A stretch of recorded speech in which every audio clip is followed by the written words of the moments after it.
السلام عليكم ورحمة الله وبركاته. صلاة الله سلام الله على طه رسول الله. صلاة الله سلام الله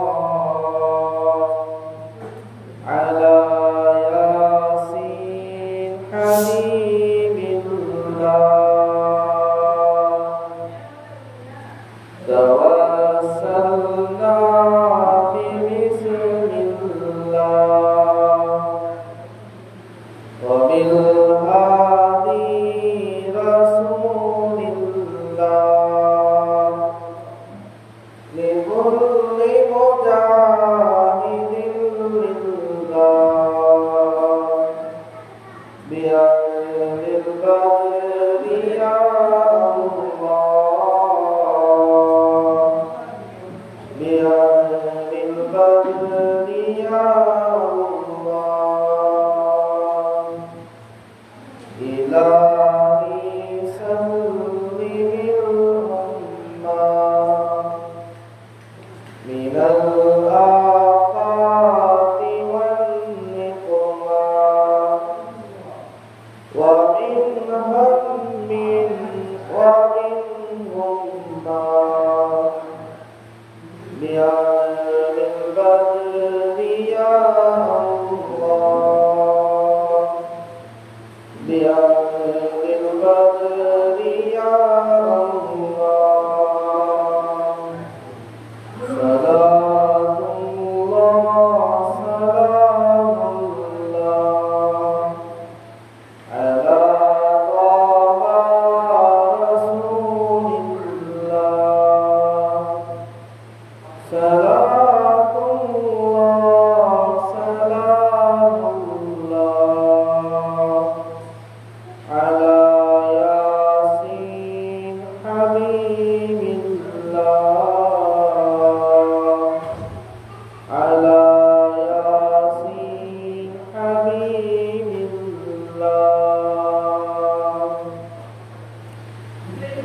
الحمد لله نحمده ونستعينه ونستغفره ونؤمن به ونتوكل عليه ونعوذ بالله من شرور أنفسنا ومن سيئات أعمالنا.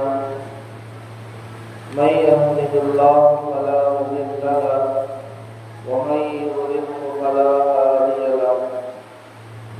ونشهد أن لا إله إلا الله وحده لا شريك له ونشهد أن محمدا عبده ورسوله أرسله بالحق بشيرا ونذيرا وداعيا إلى الله بإذنه وسراجا منيرا. وصلى الله تعالى عليه وعلى آله وصحبه وبارك وسلم تسليما كثيرا. أما بعد فأعوذ بالله من الشيطان الرجيم. بسم الله الرحمن الرحيم. توبوا إلى الله أيها المؤمنون توبوا إلى الله جميعا أيها المؤمنون لعلكم تفلحون. صدق الله العظيم. وقال النبي صلى الله عليه وسلم التائب من الذنب ومن لا ذنب له أو كما قال عليه الصلاة والسلام. إن أريد إلا الإسلام ما استطعت وما توفيقي إلا بالله عليه توكلت وإليه أنيب. اللهم صل على سيدنا محمد وعلى آل سيدنا محمد كما صليت على إبراهيم وعلى آل إبراهيم إنك حميد مجيد. اللهم بارك على سيدنا محمد وعلى آل سيدنا محمد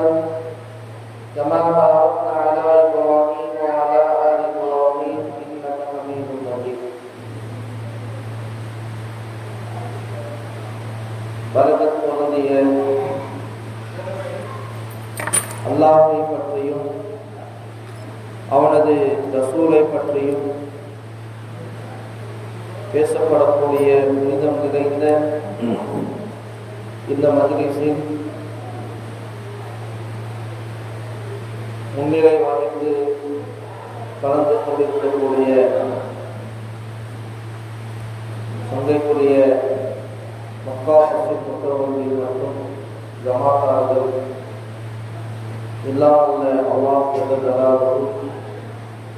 பயனுள்ள நல்ல தகவல்களை பேசுவதற்கும் அதன் கேட்டு அதன்படி அமல் செய்வதற்கும் அல்லாஹ் அனைவருக்கும் தௌஃபீக் செய்வானாக. எல்லாம் அல்லாஹ் நம் அனைவருக்கும் நீண்ட ஆயுளையும் உடல் ஆரோக்கியத்தையும் தந்தருள் புரிவானாக. திடீரென்று வரக்கூடிய பலா முசீபத்துகள் சோதனைகளிலிருந்து நிரந்தர பாதுகாப்பை அல்லாஹ் நமக்கு தந்தருள்வானாக. ஆமீன். கண்ணியத்திற்குரிய அல்லாஹ்வின் நல்லடியார்களே, தாய்மார்களே, சகோதரிகளே,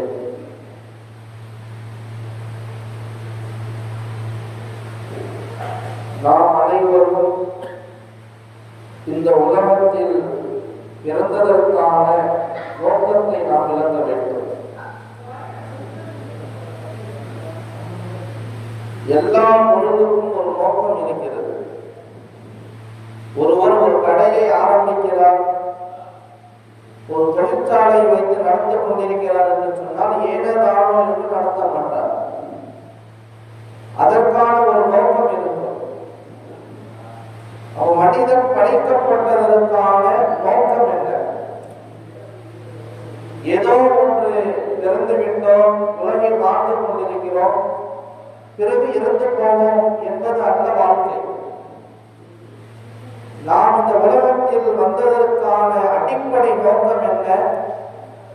நாம் புரிந்து கொள்ள வேண்டும். அல்லாஹ்வை அறிவதற்காக இந்த உலகத்தில் நாம் வந்திருக்கிறோம். அல்லாஹ் தஆலா ஹதீஸை குதுஸியில் சொல்கிறார். அல்லாஹ்வின் தூதர் ஸல்லல்லாஹு அலைஹி வஸல்லம் சொன்னார்கள், அல்லாஹ் தனிமையாக இருந்தார், தனித்தவனாக இருந்தார். அவன் தனித்தவன் தான். அல்லாஹ் சொல்கிறான், இன்னி அஹ்பத்து அன் உரஃப, நான் யார் என்று அறியப்பட வேண்டும் என்பதை பிரியப்பட்டேன்.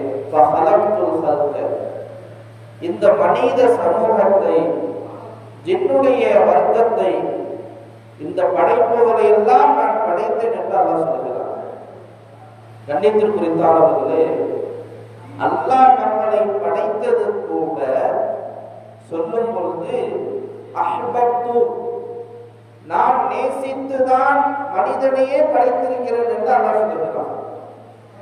அல்லாஹ் மனிதன் மீது அவன் செலுத்தக்கூடிய அன்பிற்கு அடிப்படை ஆரம்பத்திலிருந்தே வருகிறது.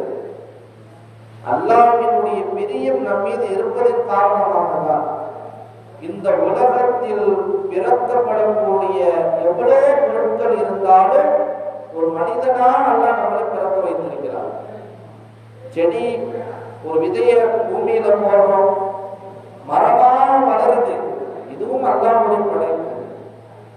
விதை போடுவதுதான் நாம்.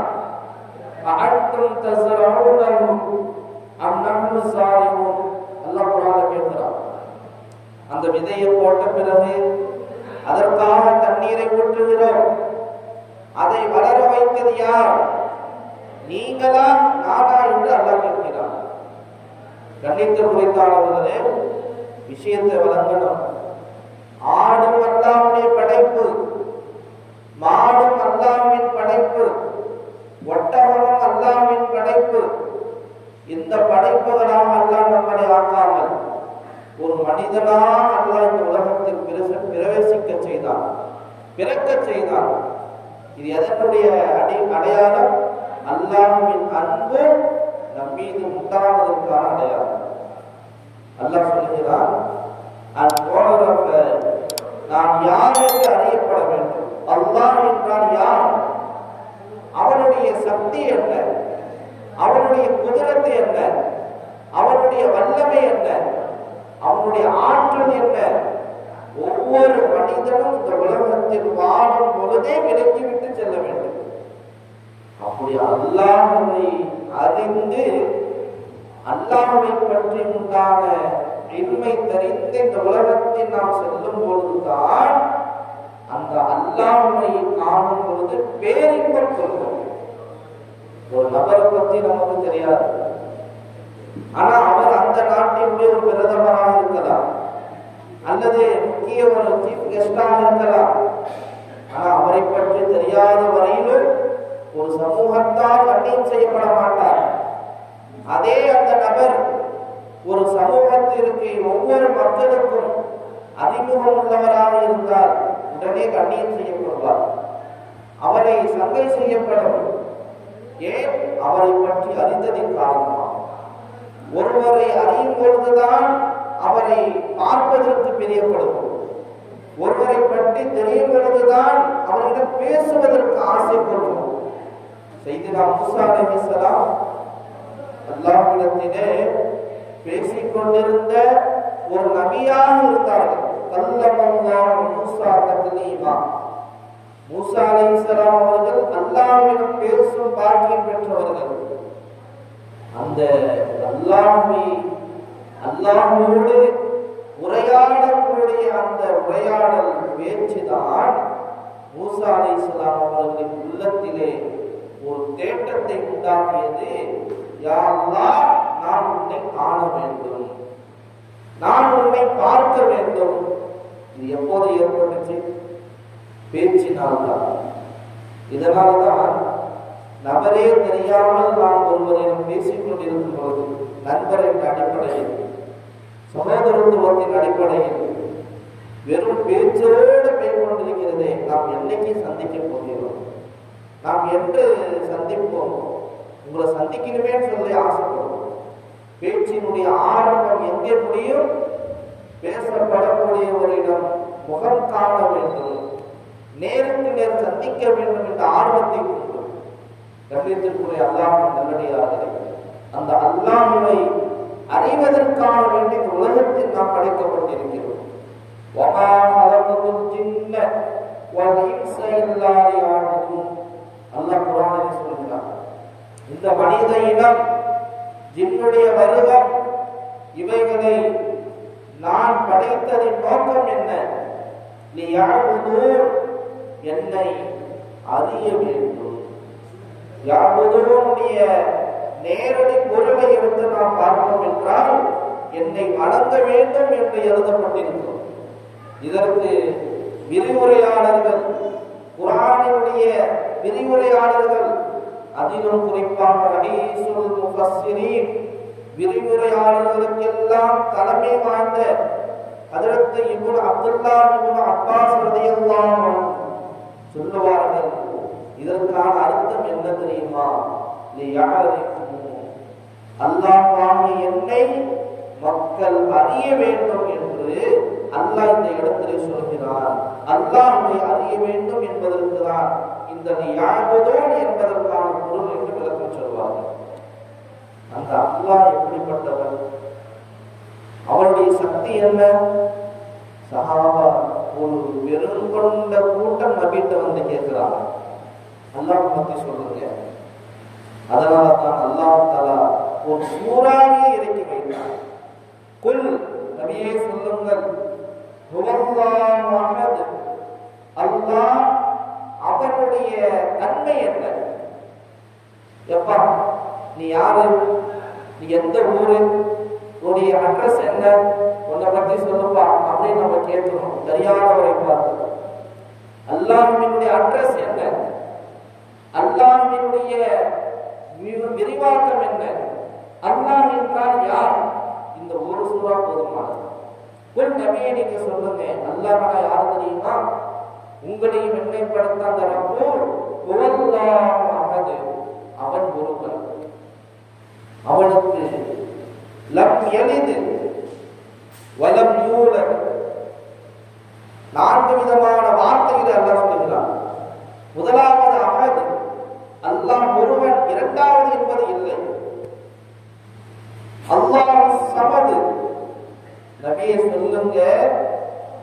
மனிதர்களாகிய உங்களுக்கு தேவைகள் இருக்கும். ஆடு மாடாக இருந்தால் ஆடு மாடுகளுக்கு தேவைகள் இருக்கும். அல்லாஹ்வாகிய அந்த ரப்புக்கு நபியை பார்த்து அல்லாஹ் சொல்றான், சொல்லுங்க நீங்க, எனக்கு எந்த தேவையும் கிடையாது.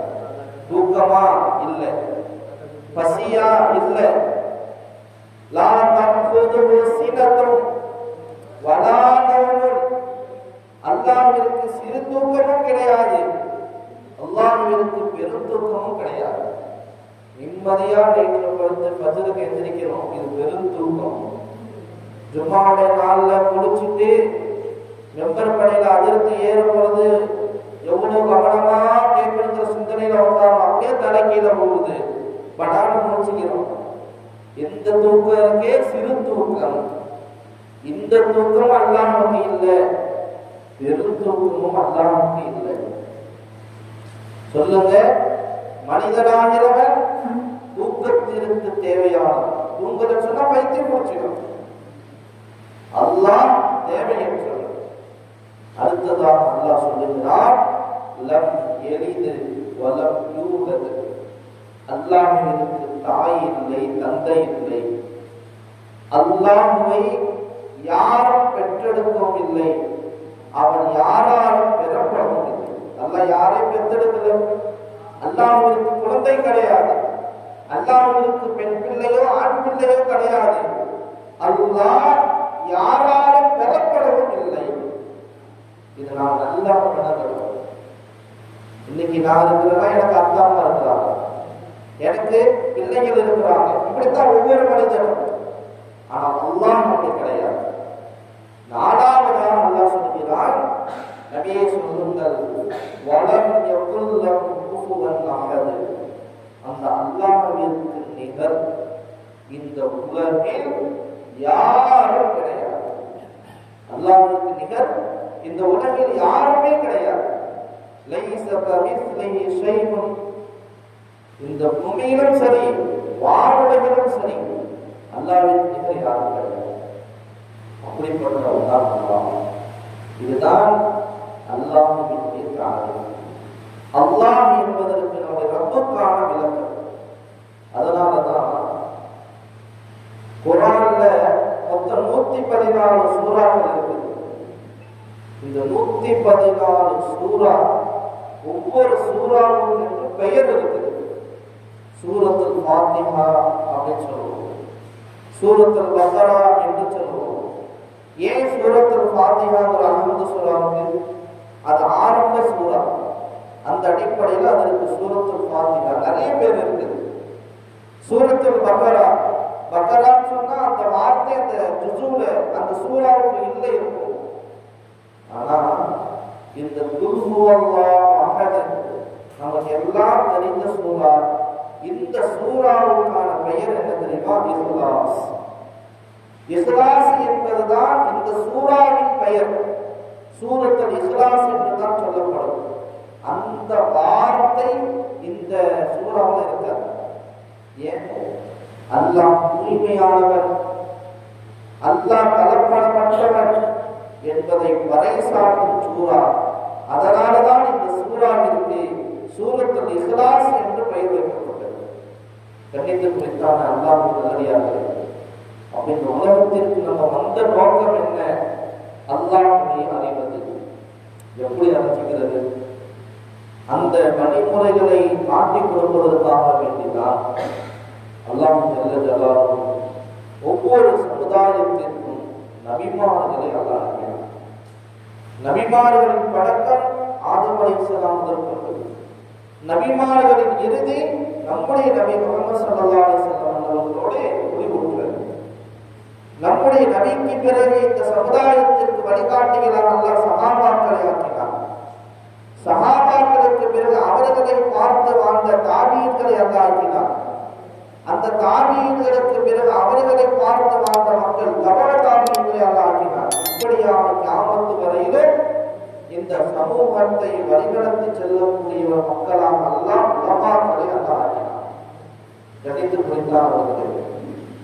இந்த அல்லாஹ்வை அறிவதற்காக, அவனை அடைவதற்கான வழிகளை நம்முடைய நபிமார்கள் இந்த சமூகத்திற்கு எத்தி வைத்தார்கள். அந்த செய்தியை தான், அந்த இன்மைதான் இந்த ஆடம்பெருமக்கள் நமக்கு எடுத்து சொல்கிறார்கள். இந்த உலகத்திற்கு நல்லதான நோக்கம் இதுதான். ஏன் சொன்னா, நம்ம இந்த உலகம் மட்டும்தான் அப்படி நம்ம நினைச்சு வாழ்ந்து கொண்டிருக்கிறோம். இதற்கு முந்தைய 2 உலகம், இனி அடுத்து நாம் சந்திக்கும் பொழுது 2 உலகம், மொத்தம் 5 உலகத்தை நாம் கடக்க வேண்டியிருக்கிறது. முதலாவது உலகம் ஆலமே அருவாம். எப்படி இன்னைக்கு உடல்களாக ரூஹுகளாக இணைந்து நம்ம இன்னைக்கு வாழ்ந்து கொண்டிருக்கிறோமோ, ஆரம்ப ஸ்டேஜ்ங்கிறது ரூஹு மட்டுமே இருந்துச்சு.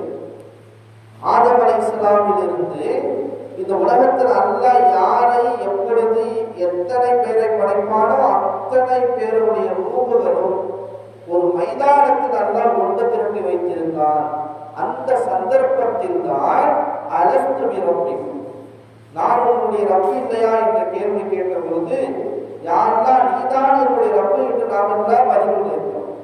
இதுதான் மனிதனுடைய முதல் உலகம். சொன்னார்கள், இந்த ரூஹுக்கள் எல்லாம் ஒரு இடத்துல ஒன்று திரட்டப்பட்டார்கள்.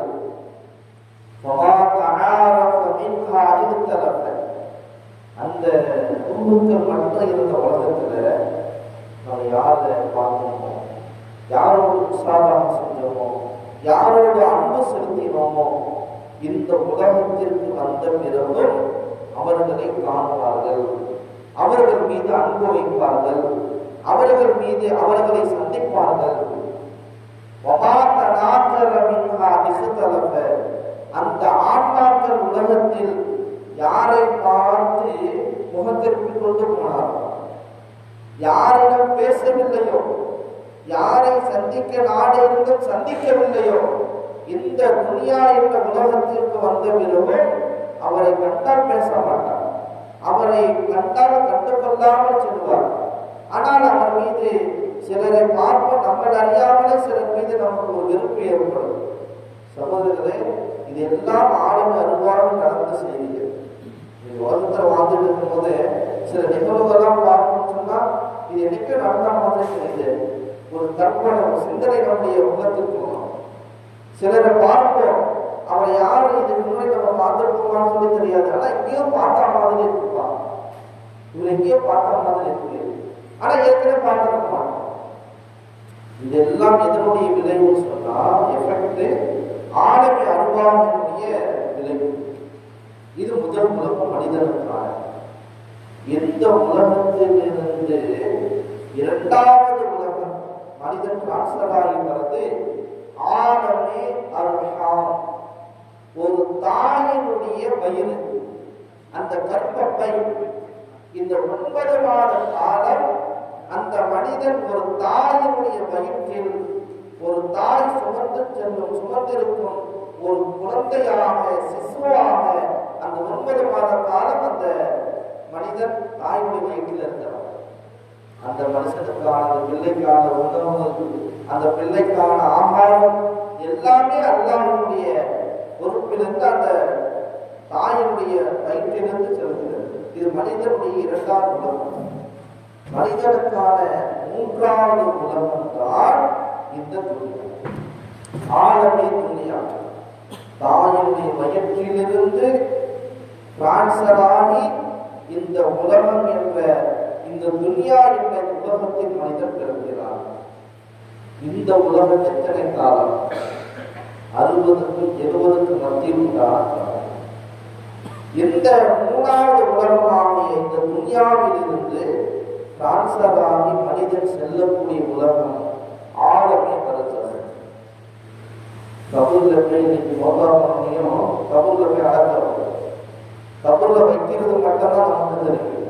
அது வெறுமையில உடல் மட்டும்தான் அது வைக்கப்படுது. மொத்த போற வரைக்கும் கபூர்லே தான் நடப்பாங்க இல்லை. கபூர் என்பது உடல் வைக்கப்படக்கூடிய ஒரு இடம். இது மாதிரி எத்தனை பெயர்கள், எத்தனை நபர்கள் மரணித்தார்களோ அவர்களுடைய ஆன்மாக்கள் எல்லாம் ஒரு உலகில் இன்றும் வாழ்ந்து கொண்டிருக்கிறது. அந்த உலகத்திற்கு பெயர் தான் ஆலமே பரிசல், கபரின் உலகம். அந்த உலகத்துல மக்கள் சொர்க்கவாசிகளாக இருந்தார், நிம்மதியோடு வாழ்ந்து கொண்டிருப்பார்கள். அல்லாஹ் பாதுகாக்க வேண்டும். நரகவாசிகளாக இருந்தால் வேதனையில் வாழ்ந்து கொண்டிருப்பார்கள். குர்ஆனுடைய தஃசீர்கள் எழுதுவாங்க, ஒரு நபர் மௌத்தா போயிடுவாரு. மௌத்தா போன உடனே நம்ம தெருவிலேயே வாழ்ந்தவர் இல்ல நம்மளுடைய நண்பர் ஏற்கனவே மௌத்தா போயிருப்பாரு. அவர் இவர்கிட்ட விசாரிப்பார், எங்கப்பா என் தம்பியை காணு, என் தம்பி எப்படி இருக்கா, நல்லா இருக்கானா அப்படின்னு விசாரிப்பார். யாரு? மௌத்தா போனவங்க உலகத்துல வாழ்ந்துட்டு இருக்கிறவர்களை விசாரிப்பார்கள். அப்ப இந்த அடியான் சொல்லுவானா, உதாரணத்துக்கு என்னுடைய சகோதரர் தான் எனக்கு முன்னாடியே மௌத்தா போயிட்டாரப்பா, அப்படியா? அப்போ அவர் மௌத்தா போயிட்டாருன்னு சொன்னா அவருடைய இடம் இது இல்லை. சொர்க்கவாசியாக இருந்தால் இந்த இடத்துக்கு அவர் வந்திருப்பார்.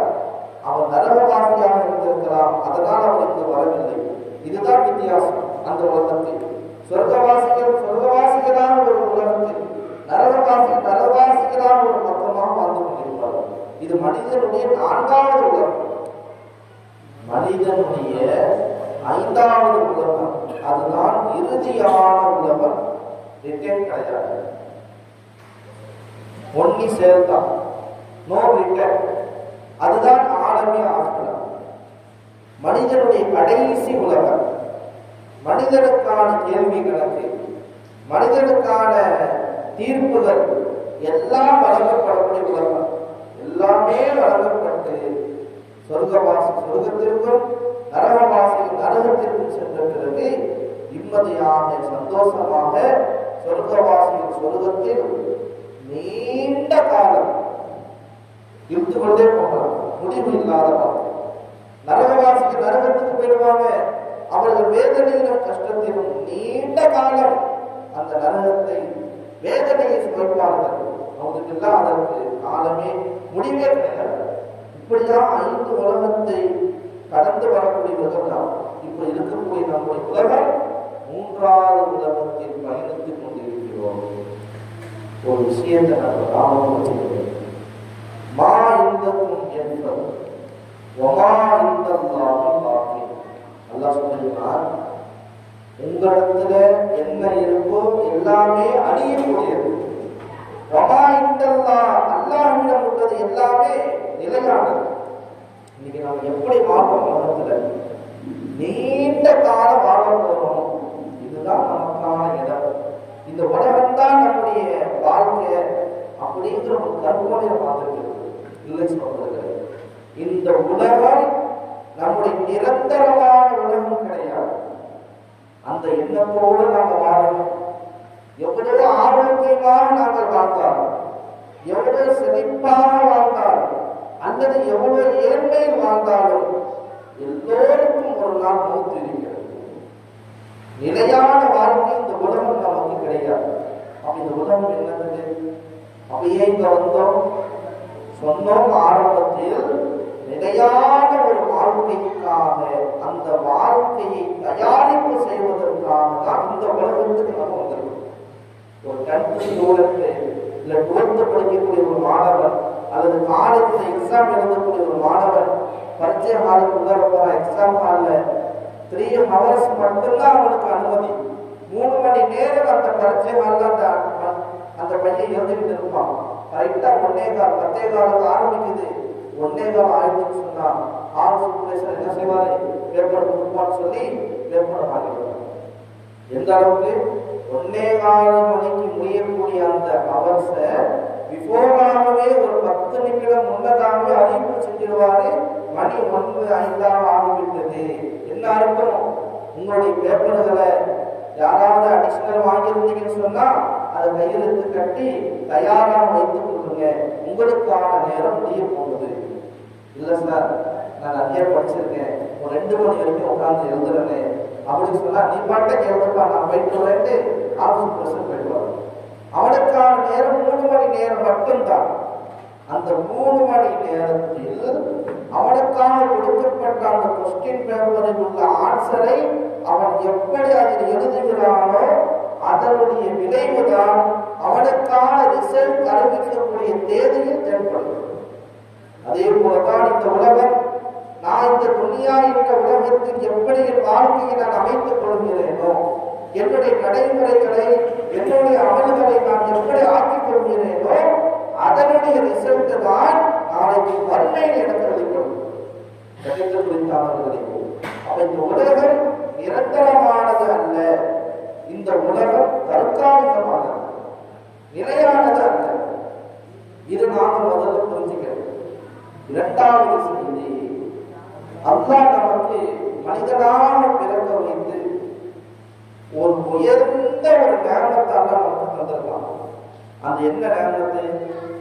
ஈமான் எனும் உயர்ந்த நேமத்தை அல்லாஹ் நமக்கு தந்திருக்கான். அல்ஹம்துலில்லாஹ். இதுக்கு நாம் அல்லாஹ்வுக்கு அதிகம் நன்றி செலுத்துகிறோம்.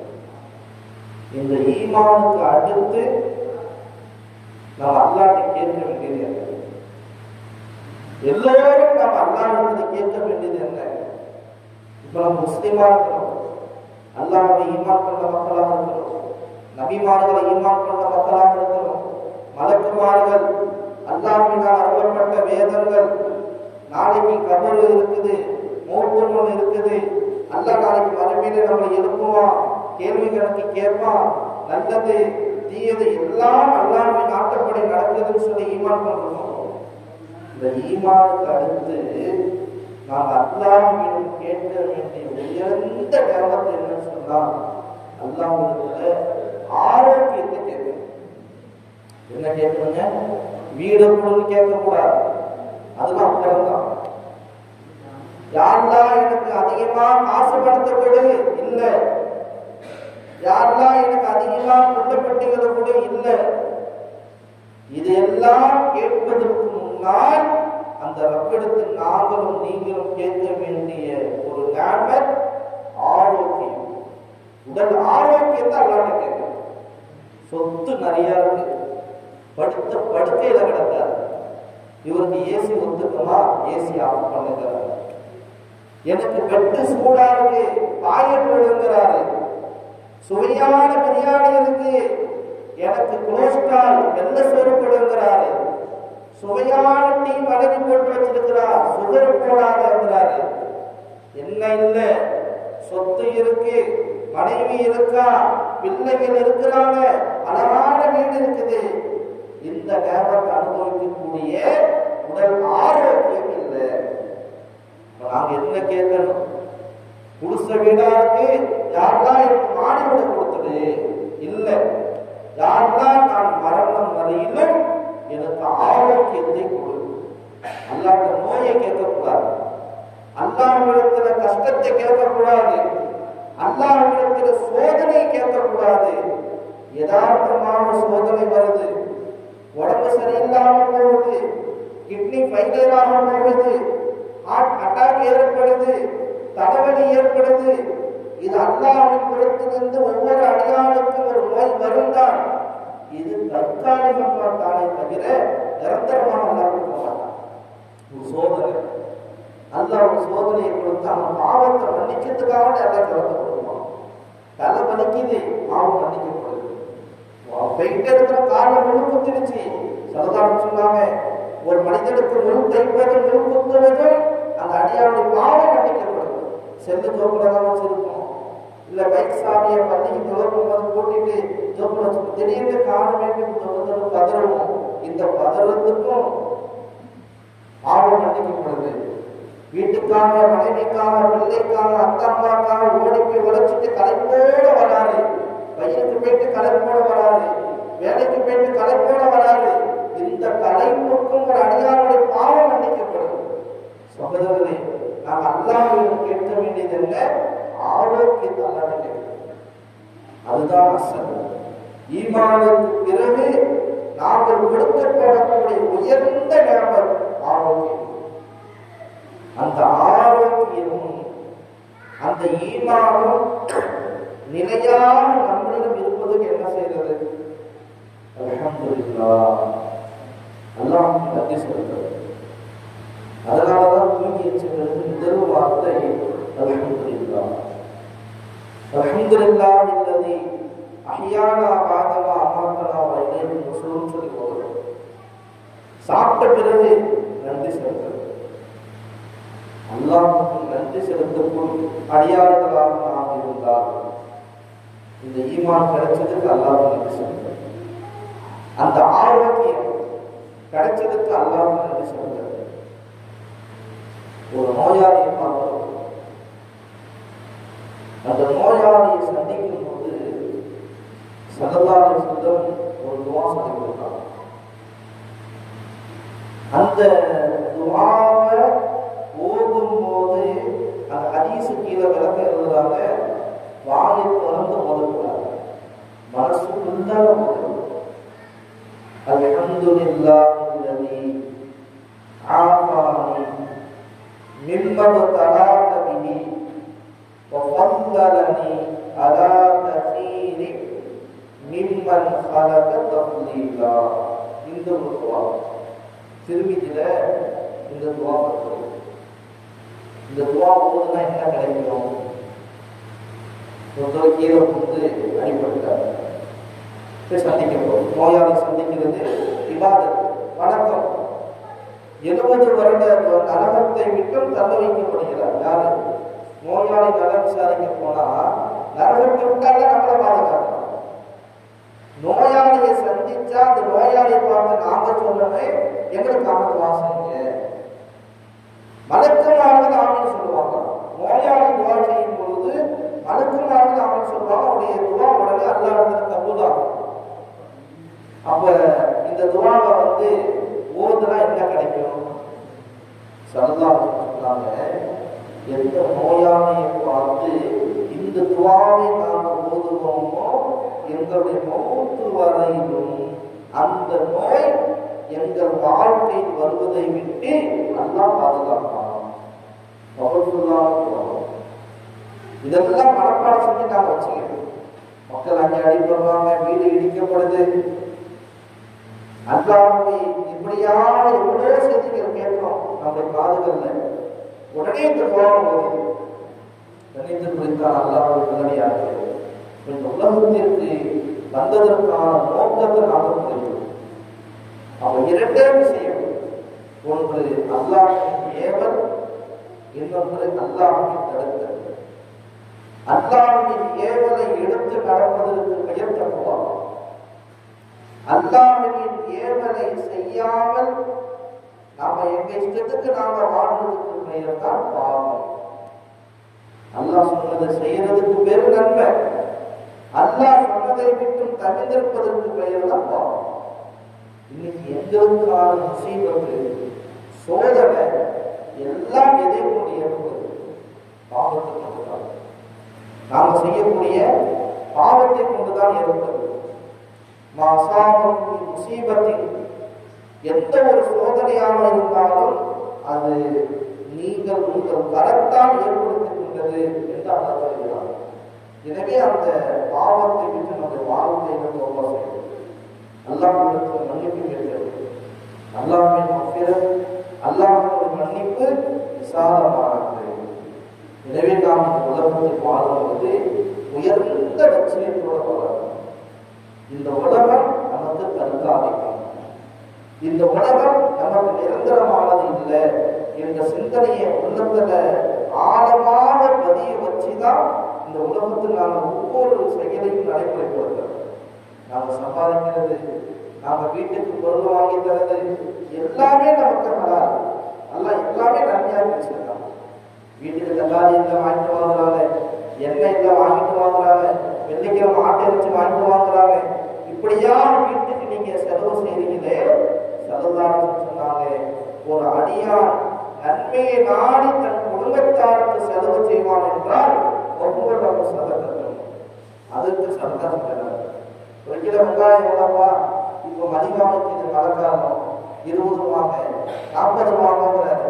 இவர் 40 ரூபாய் எடுத்து கொடுக்கிறாரு. எதுக்கு வாங்குறாரு? வீட்டுக்கு தான் வாங்குறாரு. 40 ரூபாய் சதக்கா செய்த நன்மை இவருடைய ஏட்டுல இருந்த போது நன்மை நாளை செய்யணும். ஒரு கிலோ ஆட்டு இறைச்சி 70 ரூபாய், 8 ரூபாய் வாங்கி தாவரத்துக்கு தன்னுடைய மனைவிக்கு பிள்ளைக்கு தான் கொடுக்க போறாரு. வீட்டில் உள்ளவங்க தான் சாப்பிட போறாங்க. ஆனால் இவருடைய பட்டோலையில் அல்லாஹ் மலக்குகளை சொல்லுவார், 200 ரூபாய் சதக்கா செய்த நன்மை அவருக்கு இருந்தது. எவ்வளவு பெரிய பாக்கியம்! நம்முடைய நேரம் வீணானது இல்லை. வீணானதில்லை. இந்த கட்டணத்திற்காக நாம் கொடுத்த காசுகள் வீணானதல்ல.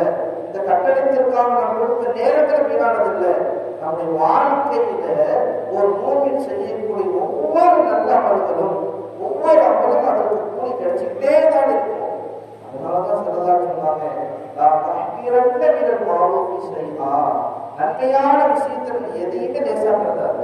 ஒரு கத்து கடந்து பெரிய மாறாங்கல் கடந்து யாராவது வயசானவங்க யாராவது கடந்து வந்தா கீழே முந்துருவாங்களே சொல்லி எடுத்து ஓரமா போடுறோமே, இதற்கு கூட சதகா செஞ்ச நன்மை. உன் சகோதரனை பார்த்து நீ முன்வருவதற்கு கொடுப்பது சதகா செஞ்ச நன்மை. ரேஷன் கடையில் அரிசி வாங்கிட்டு ஒரு பையன் நிற்கிறான், ஏண்டா நிற்கிற, 120 ரூபாய் லைட்டா இருக்குங்கிறான். ஒரு பையனுக்காக வேண்டி நீ ஹெல்ப் பண்றியே, அந்த அரிசி மூட்டையை தூக்கி சைக்கிள்ல வைக்கிறீங்க அல்லது பைக்ல எடுத்து வைக்கிறீங்க, இதற்கும் சதகா செய்த நன்மை. இப்படியா ஏராளமான செயல்கள் எதுவுமே நம்முடைய வாழ்க்கையில் வீணானதில்லை. எனவே நான் திரும்பவும் சொல்கிறேன், இந்த உலகத்தில் வாழும்பொழுது நாம் சம்பாதிக்க வேண்டும். நம் மனைவியோடு பிள்ளைகளோடு பெற்றோர்களோடு சந்தோஷமாக இருந்திருக்க அந்த நிலைகள், தொழுவது ஜகாத் கொடுப்பது போன்ற நிலைகள் எல்லாம் இருந்தும் நம்முடைய உள்ளத்தில் இருக்க வேண்டும். என்னுடைய ஒவ்வொரு அமல்களும் அல்லாஹ்விற்கானது, மறுமையுடைய சேமிப்பிற்கானது. இந்த உலகம் நிரந்தரமானது இல்லை, தற்காலிகமானது என்ற உயர்ந்த லட்சியத்தோடு நாம் வாழணும். நாம் செய்யும் பாவங்களுக்கு அல்லாஹ்விடத்தில் வருந்தி அல்லாஹ்விடத்தில் மன்னிப்பை கேட்கணும். அந்த மன்னிப்பை கொண்டு அல்லாஹ்விடத்தில் தௌபா செய்வதை கொண்டு அல்லாஹ் நம்முடைய வாழ்க்கையை செழிப்பாக்குவான், நம்முடைய ரிஸ்கில பரக்கத்தை செய்வான். எல்லாம் அல்லாஹ் நல்லதாகவும் நாம் செய்த எல்லா பாவங்களையும் மன்னித்து அவருடைய மஃபிரத்தை பெற்ற நன்மக்களாக அல்லாஹ் என்னையும் உங்களையும் ஆக்கி அருள் புரிவானாக. எந்த விஷயங்களை கேட்டோமோ அதன்படி செயல்படுவதற்கு எல்லாம் அல்லாஹ் நல்லதாகவும் நம் அனைவருக்கும் தௌஃபீக் செய்வானாக. ஆமீன். வஆகிரு தஅவானா அல்ஹம்துலில்லாஹி ரப்பில் ஆலமீன். அஸ்ஸலாமு அலைக்கும் வரஹ்மத்துல்லாஹி வபரகாத்துஹு.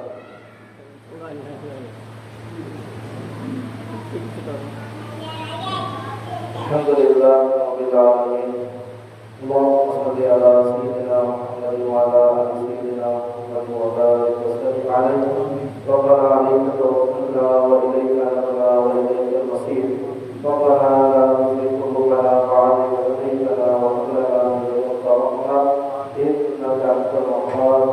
அல்லாஹும்ம பாரிக் லனா ஃபீ ரஜப வ ஷஅபான் வ பல்லிக்னா ரமضان.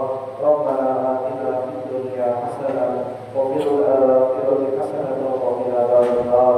صل يا رب على النبي الأمي وآله وصحبه أجمعين. والحمد لله رب العالمين. صلى الله على محمد صلى الله عليه وسلم. صلى الله